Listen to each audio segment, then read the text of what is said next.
कि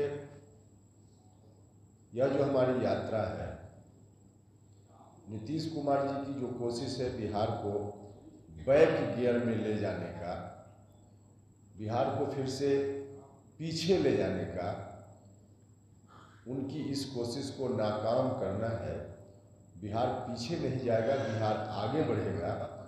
नीतीश जी बिहार को back gear में ले जाना चाहते हैं और हम लोग बिहार को टॉप गियर में आगे ले चलना चाहते हैं। यात्रा का मुख्य यही मकसद है। आप सब लोगों ने देखा ही होगा कि नीतीश जी ने किस तरह से राष्ट्रीय जनता दल के समक्ष घुटना टेक दिया है।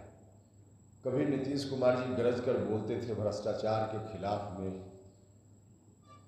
2005 के पहले जो कुशासन का दौर था उसके खिलाफ गरज कर बोलते थे और लोगों का समर्थन उनके प्रति हर जगह दिखता था।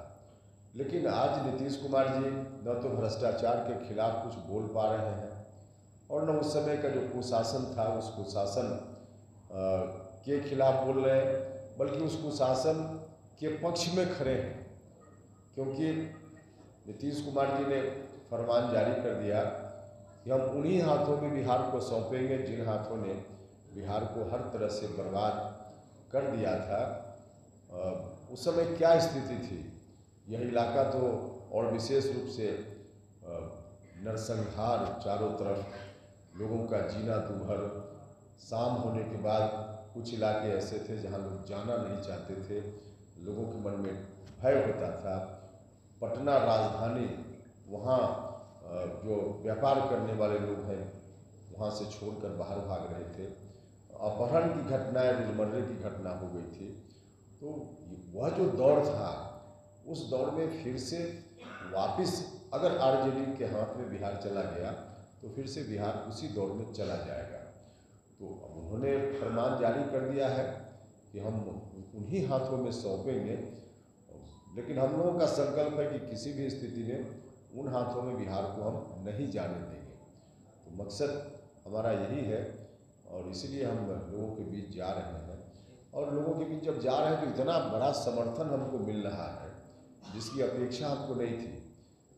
मगध के इलाके में भी हम आए हैं कल उधर नवादा होते हुए, और बाकी जगह भी व्यापक समर्थन।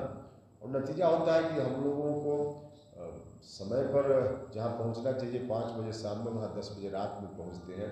लोग सड़क किनारे, चौक चौराहे पे बड़ी संख्या में इस रूप में स्वागत करने के लिए, हम लोग की बातों को सुनने के लिए खड़ा रहते हैं कि मतलब देखकर हम लोगों का तो विश्वास पक्का हो गया है कि जो डिसीजन हम लोगों ने लिया पटना में, लोग इस डिसीजन के पक्ष में खड़े हैं। अगर पार्टी की जिम्मेदारियां तो संगठन के हिसाब से पार्टी बनी है, हम निकल कर रहे हैं यात्रा पर, समय के हिसाब से जल्दी जल्दी सब काम होगा, करेंगे। सर, आप कहते थे कि जो नीतीश जी को लालू जी ने नहीं दिया है तो वही हक मैं मांग रहा हूँ, वो हक कौन सा है? देखिए, नहीं, हम तो उस वक्त हक केवल बता दीजिए। हम उस वक्त तो हम कह रहे थे, हम नीतीश जी से, अगर आपको याद हो तो हमने कहा था कि हमको हिस्सा चाहिए। हमने कहा था कि हिस्सा चाहिए। हमने हिस्सा की बात जरूर की थी, लेकिन तब हिस्सा की बात की थी जब नीतीश जी के हाथ में कुछ था। लेकिन अब तो नीतीश जी खुद ही जीरो पर आकर खड़े हो गए। पूरी पार्टी को उन्होंने बंधक बना दिया आरजेडी के हाथों। जो भी राजनीतिक कमाई जीवन भर की उनकी थी, सबको आरजेडी की झोली में डाल दिया, सबको बंधक बना दिया। तो अब उनके हाथ में कुछ है ही नहीं, तो अब हम उनसे हिस्सा की बात कहाँ करें। अब तो जो बंधक इन्होंने बनाने की कोशिश की है, उस बंधक को हम नहीं होने देंगे, यह हमारी कोशिश है।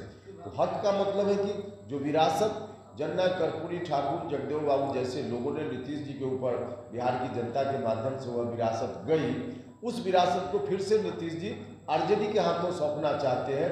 पूरी विरासत को बचाना, और यही हमारा हक है कि उस पूरी विरासत को हम बचाएं। अच्छा काम है, वो तो ठीक ही है। कोई भी धर्म का जो धर्म से जुड़े हुए लोग हैं, उनका कोई पर्व त्यौहार हो, उनका कुछ काम हो, तो ऐसी परिस्थिति में उनको थोड़ी सुविधा तो देनी ही चाहिए। यह काम तो ठीक किया है सरकार ने। सर जब आप ठीक बोल रहे हैं, लेकिन हमने कभी व्यक्तिगत राजनीति या व्यक्तिगत लाभ को ध्यान में रखकर अपना डिसीजन नहीं लिया है। उस वक्त भी हमने डिसीजन लिया, ठीक है, कुछ लोगों को और डिसीजन बहुत उचित नहीं लगा होगा, लेकिन हम जिस विरासत की बात आज करने चले हैं, नीतीश कुमार जी उसी विरासत को आगे ले चल रहे थे। 2020 में जो विधानसभा का चुनाव हुआ, उस चुनाव में हमारी पार्टी की उपस्थिति के कारण भी नीतीश कुमार जी कमजोर पड़े। मगध का इलाका हो या बगल में शाहबाद का इलाका या बिहार के और भी कई हिस्सों में वोट का जो डिवीजन हुआ, उस डिवीजन के कारण 2005 के पहले वाले लोग हैं जिनकी बात हम अभी कर रहे हैं, एक आसार बनने लगा था कि वोट डिवीजन के कारण नीतीश कुमार जी कमजोर हुए तो फिर वही तत्व भविष्य में हावी हो जाएगा।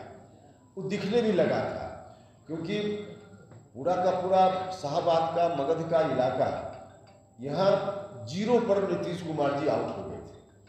तो हम लोग को भी लगा कि अगर ऐसी स्थिति रह गई तो आगे चल करके फिर वही 2005 वाले लोगों का मार्ग एक तरह से जाने अनजाने प्रशस्त हो जाएगा और वो लोग फिर अपना कुर्ता धोती ठीक भी करने लगे थे। हमको लगा कि अब ऐसी स्थिति आएगी तो मेरे ऊपर इस बात की जवाबदेही या लोगों का हो जाएगा कि आपके चलते 2005 के पहले वाले फिर आ गए। हम हर कुछ राजनीति में बर्दाश्त कर सकते हैं, लेकिन 2005 के पहले जिन लोगों ने बिहार को हर तरह से बर्बाद कर दिया था, उनके हाथों में मेरे किसी कदम के चलते बिहार चला जाए, यह मुझको मंजूर नहीं था। इसलिए हम फिर नीतीश कुमार जी के साथ हो गए और नीतीश कुमार जी के नेतृत्व में हमको लगा कि बिहार को हम आगे बढ़ा पाए। चल भी रहा था सब ठीक ठाक, लेकिन हमको क्या मालूम था कि नीतीश जी उसी के सामने सरेंडर कर जाएंगे जिसको रोकने के लिए नीतीश जी के पीछे हम खड़े हो गए। तो हम नीतीश जी के पीछे जिस मकसद से खड़े थे, नीतीश जी ने ही अपना घुटना टेक दिया उसी के समक्ष।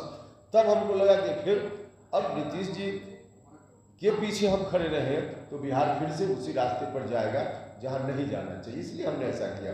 और आज जब हम डिसीजन हमने लिया है तो हम बता रहे हैं आपको, वाकई जिस दिन हम डिसीजन ले रहे थे, पटना में बिहार भर के साथियों को हमने बुलाया था और वहाँ पार्टी के जो सब लोग उपस्थित थे साथी, उनकी जो बात वहाँ आ रही थी उससे बिहार की जनता की भावना तो आ रही थी, लेकिन फिर भी हमको लग रहा था कि पता नहीं हम लोगों के डिसीजन को बिहार के लोग किस रूप में लेंगे।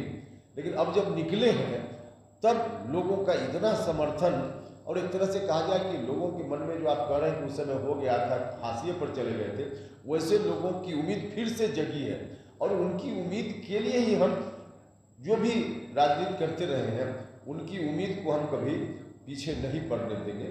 इसलिए लोग भरोसा करें।